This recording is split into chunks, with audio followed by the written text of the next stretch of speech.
નમસ્કાર દર્શક મિત્રો, એમડી ગુજરાતી ન્યૂઝ ચેનલમાં આપનું હાર્દિક સ્વાગત છે. હવે નિહાળીએ આજના મુખ્ય સમાચાર.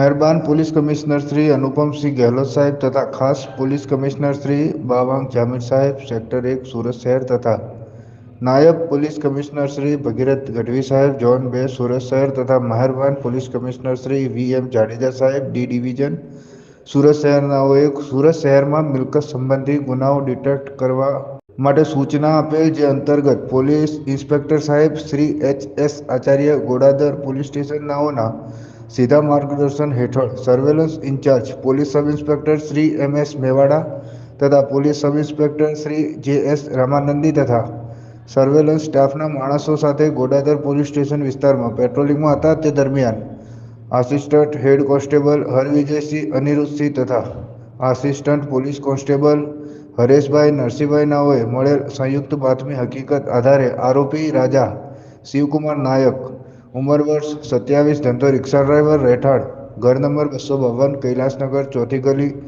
સુપર સિનેમા પાસે, લિંબાયત, સુરત શહેર, મૂળ વતન રોસડા, નાયક ટોલી, થાના રોસડા, જિલ્લા સમસ્તીપુર, બિહાર નાઓએ એક હોન્ડા કંપનીની સફેદ એક્ટિવા જેનો રજિસ્ટર્ડ નંબર GJ23BA3119ની ચોરીના મુદ્દામાલ સાથે પકડી પાડી પ્રશંસનીય કામગીરી કરેલ છે.